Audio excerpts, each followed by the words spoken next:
পায়ে পড়ি গো, তোমার দুটো পায়ে পড়ি, যা চাঁদা দেওয়ার আমাকে দাও। শুধু ওর আশ্রয়টুকু তুমি কেড়ে নিও নে গো, আশ্রয়টুকু তুমি কেড়ে নিও নে।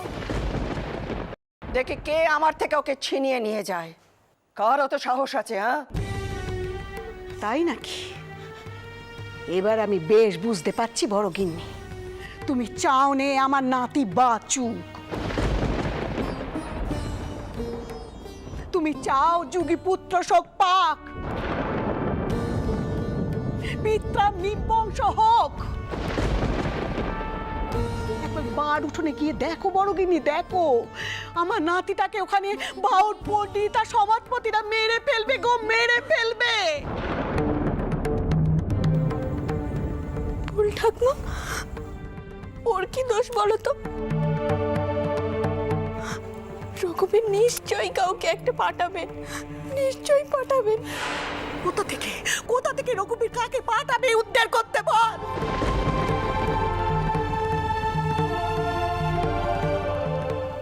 তা তো জানি না দিদমা, কিন্তু এইটুকু জানি রঘুবীর কাউকে ঠিক পাঠাবেন, নিশ্চয়ই পাঠাবেন আমাদের রক্ষে করতে।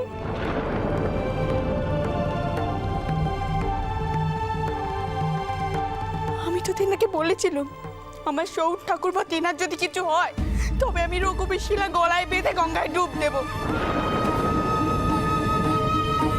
গঙ্গায় ডুবে মরবো আমি। তারপরেও তিনি আমার থেকে মুখ তুলে চাইবেন না তিনি আমার থেকে। বিনাশ করা এই ঘোর অনাচার, ঘোর অবিশ্বাসীর এই সমাজে কোনো স্থান নেই। যে হিন্দু হয়ে হিন্দু সতী নারী ধর্মাচরণে বাধা দেয়, এই সমাজে বেঁচে থাকা তার কোনো অধিকার নেই।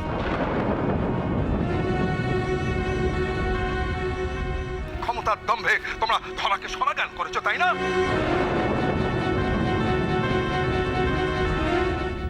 আমিও দেখবো তোমার মোতায়েন করা এই কালা ডেপটি তোমাকে কি করে বাঁচায়।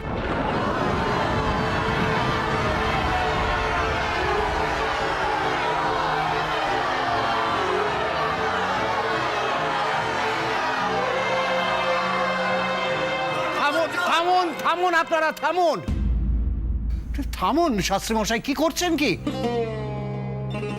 পিতরাম, তুমি আর দাঁড়িয়ে থেকো না, ওই মেয়েটিকে বার করে দাও এখনই।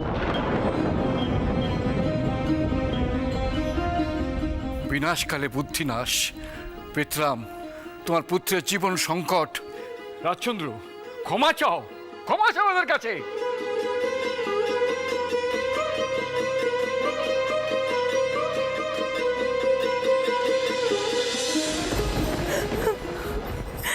চন্দর, এমন করিস নে বাপ, এমন করিস নে। তুই ছাড়া আমার যার কেউ নেই বাবা, আমার যার কেউ নেই।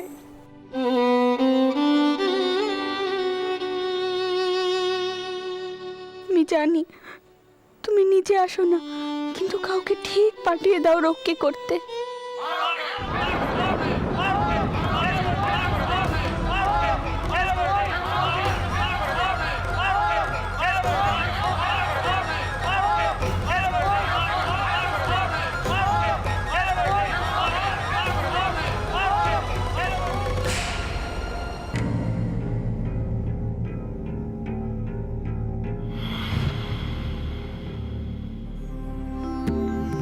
यदा यदा हि धर्मस्य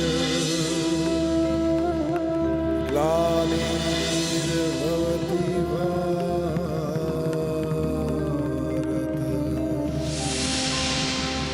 अभ्युत्थानम् अधर्मस्य तदात्मानं सृजाम्यहम् परित्राणाय साधूनां विनाशाय च दुष्कृतां धर्म संस्थापनार्थाय संभवामि युगे युगे।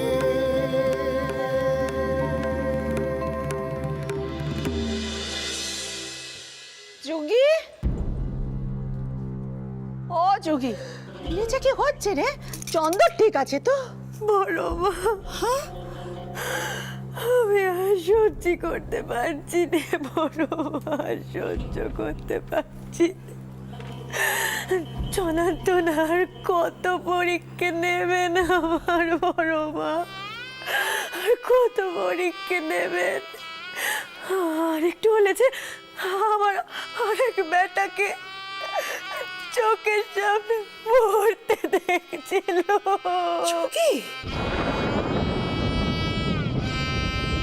তাতে তোর বড় মার কি যায় আসে রে যোগী? তাতে তোর বড় মার কি যায় আসে? তুই শুধু সারাক্ষণ বড় মা করে হে দিয়ে মরছিস। তার কাছে তোর বেটার প্রাণের চেয়ে ওই বাইরের মেয়েটা প্রাণের দাম বেশি। তিনি তো ওই বাউল বউকে রক্ষা করতে চাইছেন, আর তার জন্য তোর বেটা মরছে। ছোট,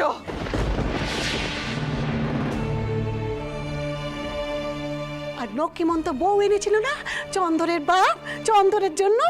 এই যে নক্ষীমন্ত বউ, আর সে স্বামীর জন্য পান ভিক্ষে করছে নে, সেই বাইরের মেয়েটার জন্য পান ভিক্ষে করছে। না দিকমা, আমি সকাল থেকে রঘুবীরকে ডেকেছি। চুপ, একদম চুপ।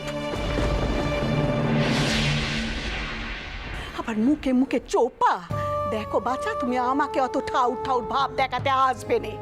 আমরা বাড়িতে দেবী বউ চাই নে, আমরা চেয়েছি লক্ষ্মীমন্ত বউ, বুদ্ধিমতী বউ, যে না স্বামী সোহাগী হবে। হ্যাঁ, আর তুমি কাকে ডাকছো? কি তোমার ডাকে এখানে সারা দেবে শুনি? ছোট, আমায় দেখতে দে, কে সে পণ্ডিত যে অঘোষ শাস্তির মুখোমুখি দাঁড়াতে সাহস পেয়েছেন?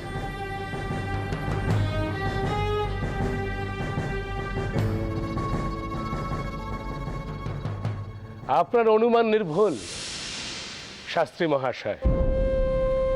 মহামহোপাধ্যায় শ্রী অঘোরনাথ শাস্ত্রী।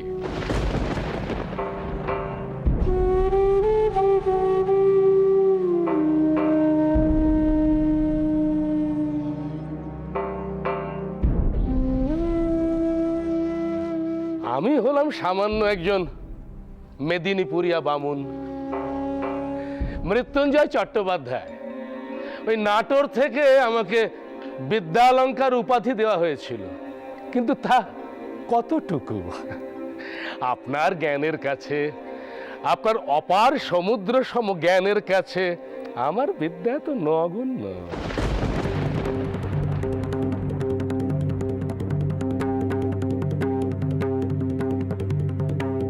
ওলন্দাজ সাহেবের সঙ্গে তোমার আজকাল খুব দহরম মহরম, তাই না?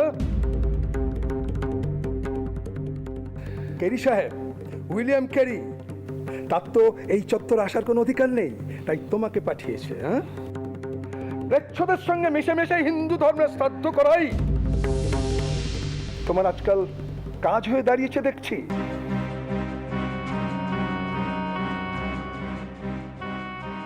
বলো বলো, কি বলার আছে বলো। রাজচন্দ্র যে কর্মটি করেছে সেটাকে তুমি কিভাবে ধর্মসম্মত বলছো? শাস্ত্রী মহাশয়, আমি শুধু এইটুকু বলতে পারি আমার ওই সামান্য জ্ঞান দিয়ে, যে সহমৃতা হওয়া বা না হওয়া সেটা কিন্তু পুরোপুরি নারীদের নিজেদের বিষয়।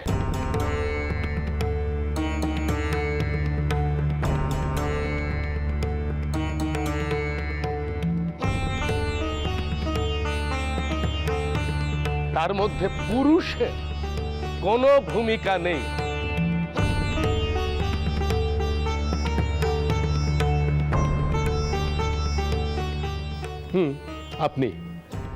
আপনি মহাভারতের পাণ্ডুর স্ত্রী মাদ্রীর কথা উদাহরণ দিয়েছেন,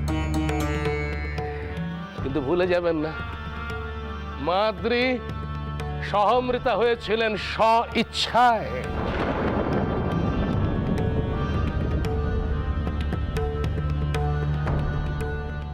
কিন্তু এখানে যে অভাগিনীর কথা বলা হচ্ছে, যে নারীকে নিয়ে এত আলোচনা,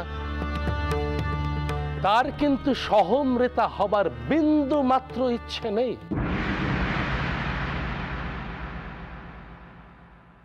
এত নিশ্চিত হয়ে তুমি এ কথা কি করে বলছো? দেখুন, যদি সে ইচ্ছায় সহমৃতা হতে চাইতো তাহলে কখনোই রাজচন্দ্রের সঙ্গে ও তার স্ত্রীর সঙ্গে ওই স্থান পরিত্যাগ করত না।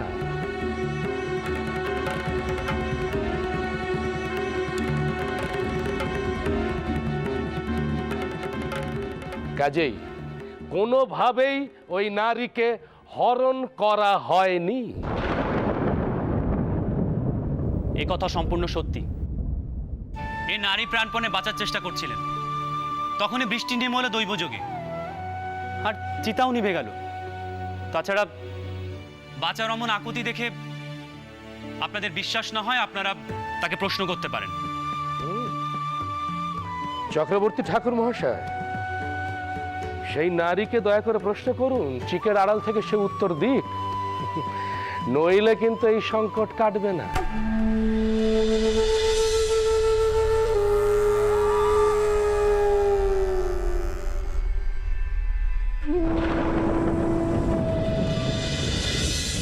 বামুন বউ কোথায় গো ফুল ঠাকমা?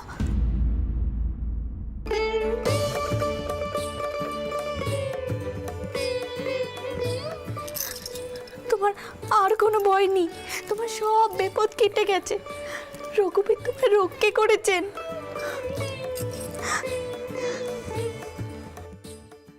পিতরাম, সে বাউন বউ দোতলায় চিকের আড়ালে রয়েছে। যা প্রশ্ন করার তেনাদের করতে বল।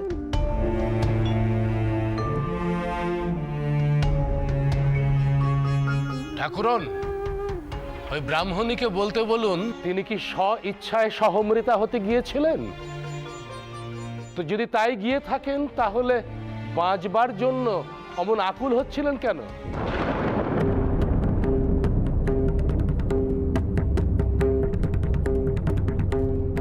বলো না বউ, বলো, ভয় কিসের?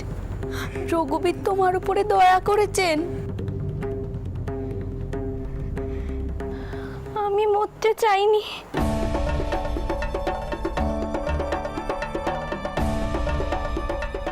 তারা সবাই বললেন যে যখন আমার স্বামী নেই তখন আমার বেঁচে থাকার কি অর্থ।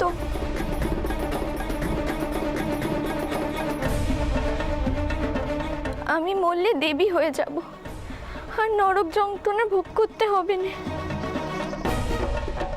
তিনি যাওয়ার আগে জমি জিরেত বসত ভিটে সব আমার নামে করে দিয়ে গেছিলেন। আমি একা মেয়ে মানুষ, ভয় পেয়ে গিয়েছিলাম, তাই চিতে উঠতে রাজি হয়ে গেছে।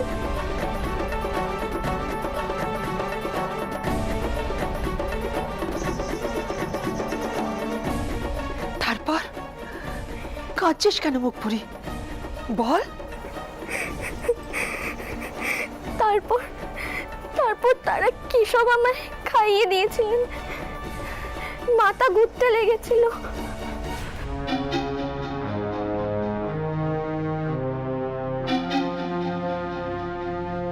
আগুনের যে কি জ্বালা বুঝতে পারিনি। আমি পালাবার অনেকবার চেষ্টা করেছিলাম, কিন্তু বাধা ছিলাম চিতের সাথে।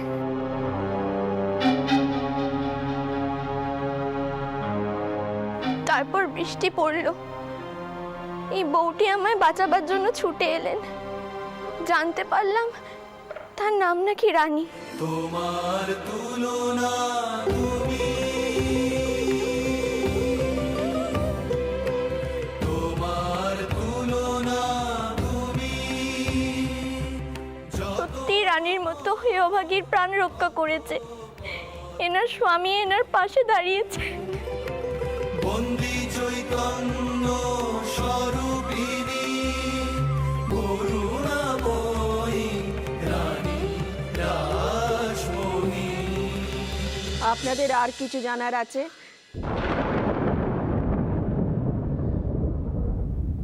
শ্রী অঘোর শাস্ত্রী মহাশয়, অত্যন্ত দুঃখের সঙ্গে আমাকে বলতে হচ্ছে যে ধর্মের রক্ষক হয়ে যে কাজ আপনারা করছেন তা কিন্তু মানুষ খুন করার সমান।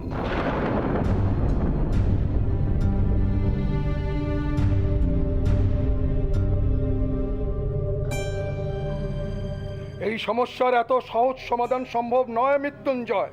জানি সম্ভব নয়, জানি জানি।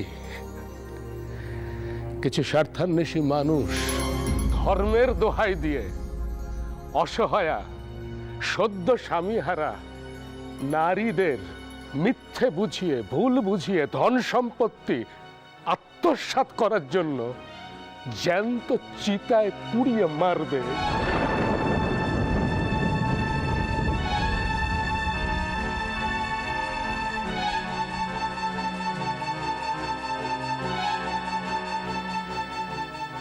আমি কি করে থামাবো? আমি যদি সেখানে পৌঁছই তাও হয়তো থামাতে পারবো না, চেষ্টা করলেও পারবো না এই স্বার্থান্বেষীদের হাত থেকে। এই যুক্তি আমি তোমার একদিন খণ্ডন করবই। এত সরল ভাবে এই সমস্যার সমাধান তুমি করতে পারবে না মৃত্যুঞ্জয়, পারবে না।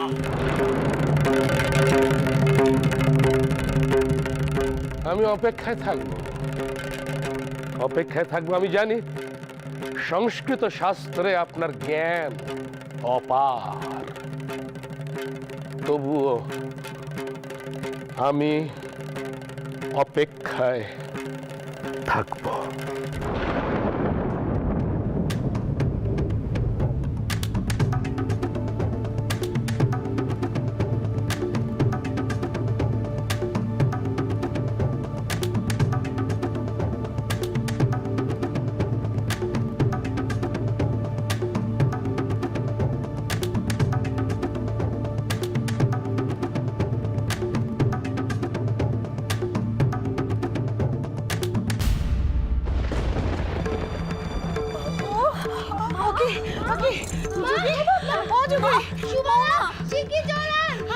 আরে আগে জুগিকে ঘরে নিয়ে চল, ঘরে নিয়ে চল।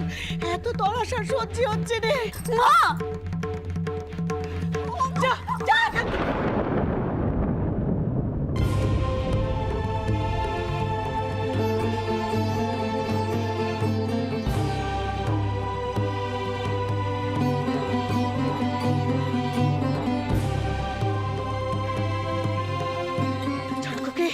পিতামকে খবর দে, বল যুগি অসুস্থ হয়ে পড়েছে, সে যেন ভেতরে আসে।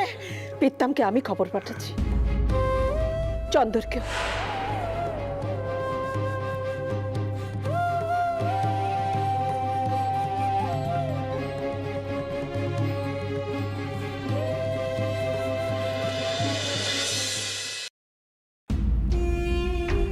কি ভেবেছিলে? বুঝতে পারছো তুমি কি সাংঘাতিক কাজ করেছে চন্দ্র? তুমি হচ্ছে আমার একমাত্র নাতি, মান্না বংশ, দাস বংশের একমাত্র উত্তরাধিকারী। কোথায় তুমি একটু বিচক্ষণতার পরিচয় দেবে? তা নয় তুমি একটা মেয়ে মানুষের কথা এরকম মূর্খামি করে বসলে। সত্যি কথা বলতে কি, ছোট বৌমা এখনো ছেলে মানুষ, ধর্মাচরণের এত কিছু তার জানা নেই। কোথায় তুমি তাকে বোঝাবে তা নয়।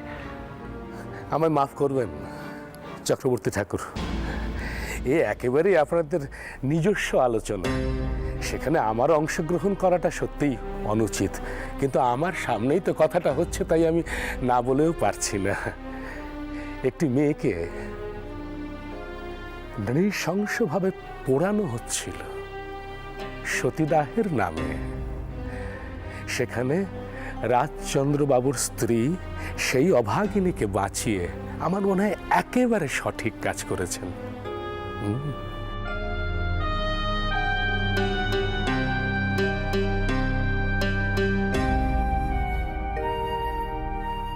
শাস্ত্রী মহাশয় আমার প্রণম্য, শ্রদ্ধেয়, কিন্তু তিনি যা কথা বলছেন তা একেবারেই সত্য নয়।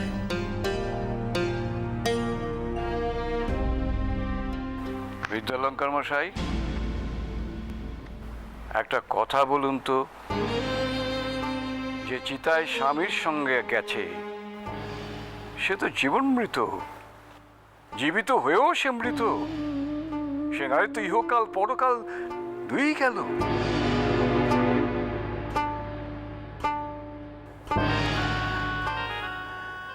পরকালের কথা বলতে পারবো না চক্রবর্তী ঠাকুর, কিন্তু এই পোড়া দেশে নারীদের ইহকাল পরকাল বলে সত্যি কিছু নেই। যাই হোক, এ বিষয়ে নিশ্চয়ই আপনাদের প্রচুর আলোচনার অবকাশ আছে। আজ আমাকে বিদায় দিন। আপনার এই উপকার আমি সারা জীবন স্মরণ রাখবো বিদ্যালঙ্কার মশাই। যদি আমার সাহায্য আপনার কখনো প্রয়োজন হয় দয়া করে আমায় জানাবেন। যেখানে রাজচন্দ্রের মতো মানুষ রয়েছেন, তার স্ত্রীর মতো মহিয়সী নারী রয়েছেন, সেখানে তো আমাদের সাহায্যের জন্য বারবার আসতেই হবে। এখন আসি।